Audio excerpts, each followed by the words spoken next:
one apiece. It starts at 7:30 Eastern on Fox and the Fox Sports app. Guys, who has the edge at Game 3? Well, unfortunately, they can't pitch Snell every game.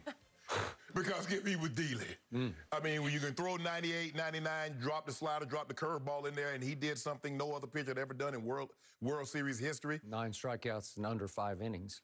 No one ever. No one ever. But guess what? What? Guess who starts for the Dodgers in Game 3? My man from Vanderbilt University, Walker Buehler. And it's over. It's 2-1 Dodgers. You can book it. Skip. Vanderbilt's got this. Okay, hopefully it's not Bueller's day off. But you do realize Charlie Morton is not to be played with, Skip. His first name is not Ferris. It's Walker. Okay. Buehler. I want to Dodger, I want to keep this LA trade rolling. Yep. I want to keep this LA trade rolling. We want to squash anything Tampa as soon as we possibly can. I got it. But I think it's going to take 7 games to squash Tampa. Oh, we're all tied up. What do you say about Vanderbilt? Is it the Harvard of the South? Is that what it is? Nothing. It is nothing. Like no, Harvard is the Vanderbilt of the North. You got to get that right. Don't do that, Skip. Yes. Thank you. So sorry. Don't do that. Sorry. Game 3 tomorrow, 7:30 p.m. Eastern, and I am looking forward to it. But we got to get back and talk some football. Aaron Rodgers and Ndamukong Suh have had a chippy on-field relationship going back to when Suh was on the Lions, and the two would face off against each other twice a year. During Sunday's game between the Bucs and the Packers, Suh hit Rodgers late for a penalty, and the two could be seen talking to each other throughout the game. Rodgers said he was under the impression that they would finally have a discussion after the game, but admitted he misread the conversation, saying, quote, there might have been something lost in translation there. Whether or not he was talking about the see you at the bus conversation, I thought it seemed more like, hey, let's have a little come to Jesus moment. There's a lot here. Shannon, do you like him trying to make peace with Suh? Skip. When did you realize that Ndamukong Suh wasn't going to apologize or make peace? Didn't Ndamukong Suh step on Aaron Rodgers' calf at some point in time? Has he apologized for that act? So the likelihood, it's okay, Skip. Look, you did what you did.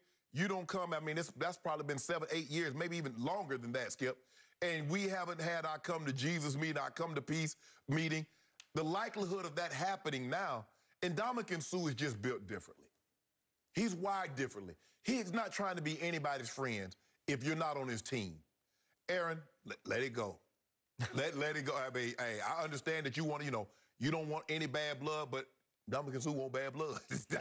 That's what he is, Skip.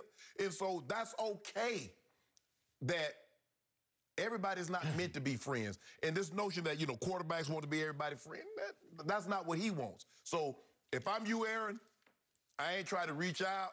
I'm not trying to go through no intermediaries and Ndamukong, I just want to just put this all behind us. We in the same, I want to protect each other.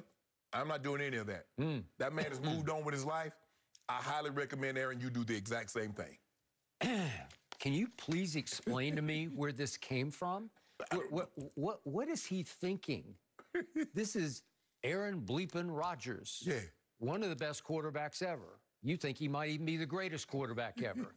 He's 36 years of age. He knows how the game is played. Yeah. Sort of between the lines. Yeah. What delusion took him over to think that he was acting like they were playing church league flag football on Saturday morning, not pro football on Sunday afternoon? There is no way you're going to have a come to Jesus with Ndamukong Suh right after a game has been played. Not ever. It's not going to happen. And yet we saw that little exchange as they were walking off the field in the third quarter where he looked over his shoulder. And I think he was saying, hey, let's talk after the game.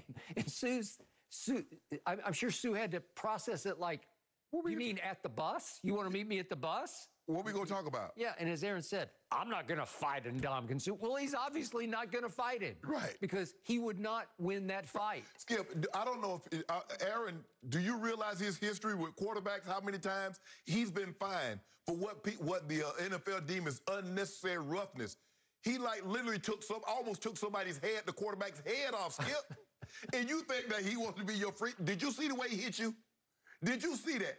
After he got the unsportsmanlike conduct penalty, Skip, he came back in the third quarter and hit you flush. And you think that guy wants so what do you guys want to talk about? What is he going to apologize for? He plays that style of football. He plays to the edge. Sometimes he goes over. But he makes no apologies for that. And then Aaron said, he told him, hey, you're old, I'm old. I don't think Sue wanted to hear that because it's like 36 years old to 33. Right. You're old and I'm old. Let's just talk it out. Let's have our come to Jesus. Well, Aaron, you're not a missionary. You know, like you're going to go save his soul after the game? I don't think that's operating. Dominican Sue doesn't seem like the guy that sits down and wants to talk about some things that he's done in the past. He's good with where he is. He's like, I did what I did. I've done what I've done. I'm moving on. And guess what? I'm going to line up again. And if I get a chance to tear your head off legally, I'm going to do that. Yeah. The only way Sue wants to bury the hatchet is bury it in your head, right? I mean, literally. Skip, honestly, I've never seen a quarterback react like this and says, you know, I just want to I've never heard of this before. What possessed him?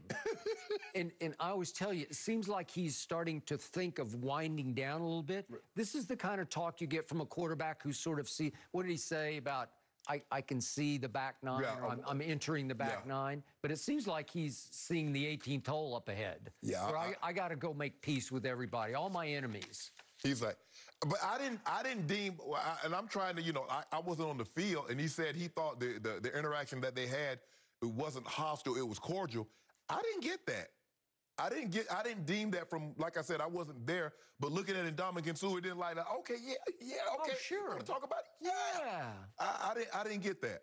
Yeah, and as you know, those post games, it's not the time. No. You say hello to players you played with before, players you went to college with, but it's very brief, good game. You think Tom Brady was wanting to have a conversation with Khalil Mack after he slung him down? The last thing, as a matter of fact, Tom Brady's like, you got a flag, that's what you get. Tom ain't trying to talk to nobody. I've never seen a quarterback try to like, okay, you hit me or got a hit on me, and now all of a sudden we're going to talk about it after the game. Plus, with all the cameras on the field, if Aaron Rodgers pursued, you know, trotted over to Sue as he's walking off the field, said, hey, let's have a moment here. Right. Well, the cameras would be all over it, and people would wonder, what's happening here? Yeah, I mean, if you want to reach out, do that behind the scenes, but don't say this publicly. But I mean, like I said, I don't know Ndamukong Suh, but he doesn't strike like the guy that, you know, he's like, okay, you know what? I was wrong, bro. Let's go break bread and talk about this. The only way players have said, let's meet after the game is out by the bus. Yeah. Right? And the only way. Yeah, Aaron, the conversation that you wanted to have and the conversation that Ndamukong Suh probably was going to have with you were two different types of conversations. Very different, and would not have gone well for Aaron Rodgers. Hey, Aaron, let it go. I mean, you step on me, Skip. I mean, we ain't got nothing to talk about. You did that on purpose. You stepped on my calf. I think he stepped on his calf or something. And then he stepped on one of your guys' head. And so, well, if Aaron is really lucky, he'll get to see Sue again in the NFC Championship game at Tampa. I don't know if y'all gonna make it that far. Really lucky. I don't know if y'all gonna make it that far, but okay, I don't know if y'all will make it that far. We're gonna be just fine. Yeah. We're gonna be just fine. We weren't Sunday. That's okay. This feels very. We're gonna do something y'all couldn't do, beat Chicago. That's what we gonna do. I'm very intrigued by this. I agree. You guys made it even more alarming. We're just gonna talk it out, hug it out after the game. It's very odd. You just wouldn't see that from Tom. That's really a good point, guys. But the Packers are one of this week's featured games when they take on the Texans in the free-to-play Super 6 contest. And Terry Bradshaw is putting $1 million up for grabs again this week. All you have to do is correctly predict the outcome of 6 NFL games. Make sure you get your picks in before kickoff Sunday for your chance to be a millionaire. And for top stories, scores, and more, go to the Fox Sports app. Should Odell Beckham Jr. be comparing himself to Tom Brady? Antonio Cromartie weighs in next.